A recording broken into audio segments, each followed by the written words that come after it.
Well, indeed, we are currently at the Birch Acres township, just in a conduction of food inspections that are taking place throughout the townships within the province. While we're in this current spaza shop where we have found that he is to be non-compliant with a certain products that he is selling.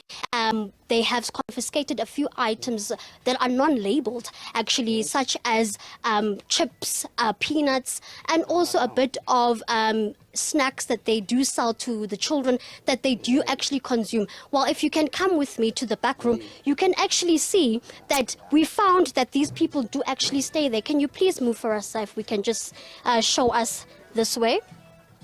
Can you please unlock for us? So he's just going to unlock for us just to show that they are actually non-compliant within this spaza shop. They stay here. We can see there's a plate of food right here. They live within everything here. Their bathroom is also here, which is not compliant with the regulations of the Department of Health and also environmental health. So there are things are being confiscated right now, and this shop might actually close down at the looks of things.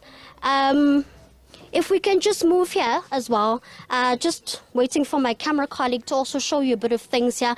We can see also here that there is bread that doesn't have a label. It doesn't have an expiry date. It's got nothing. They've confiscated a lot of things in the shop, as we can see. But right now, we would like to speak to Dr. Audrey Fulyoon, who is the acting environmental manager in the city of Ekurhuleni, to just tell us a bit more about what we are doing here today. Well, a very good day to you, ma'am. Can you please take us through what we are doing here today? Good morning. Yes, certainly. What I would like to explain to you is that we are currently busy with joint inspections at the different spazas, and it's not just spazas. We actually do all the food premises on a daily basis.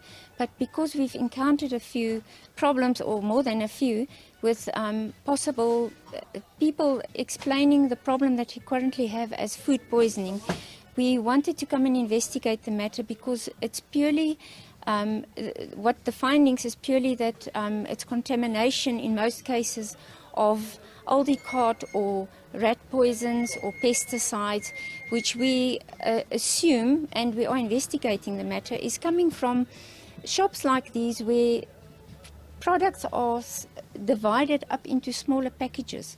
So the people would buy a big packet of crisps, for example, and they will break it up into smaller particles and smaller plastic containers that they will sell, because it's a cheap thing to buy a little packet of, I don't have an example, it's taken away, but of peanuts or crisps or anything. It's cheap to buy. They sell them without labels on, and therefore you don't know where they come from, you don't know who buys them, and you can't control it. So today we're looking at, in general, at the health issues. And then the Department of Agriculture would look at the pesticides. We do ask for a pest control program, and if they don't have, we do also examine the whole situation by dealing with any pesticides that they do sell, because we've often found that the labels are incorrect, although that's not really part of our duties, but we are aware of these, and then we refer to the Department of Agriculture, which means they would remove them. Now in this case, it's not a temperature control as such, because it's not food poisoning as such, it's chemical poisoning. Therefore we need the assistance of the Department of Agriculture. Well, would you say that these inspections are actually provenient, or are they looking in the right direction? Yes, I believe so. The thing is, we have to visit all these premises on a very regular basis, but we have so many premises that we do visit on a daily basis, and it's just not viable to get to every place every day, every week, every month. But what we do is we communicate with other departments to assist us. For example, in this case, this is an illegal spaza. We can't even legalize them. We can't issue them with a COA, a certificate of acceptability, because it doesn't comply with the regulations, number one. Number two, it's an illegal business. So the Department of the other departments must come in. Some of them look at different variations, the fire, we look at the building, inspectors look at the building structures, and that's often also illegal, as here with the back where they're sleeping.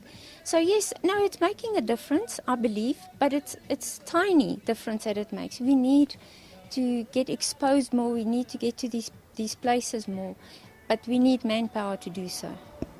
Thank you so much, Bob. That was Dr. Audrey Afulyoon, who is actually the acting manager of in the city of Ekurhuleni under environmental health, just taking us through of how the progress that has been made within these inspections. But today we will be going from spaza shop to spaza shop, just checking on how do they meet the regulation standards, and if not, they shall be shut down or things will be confiscated. But for now, it's back to you in studio.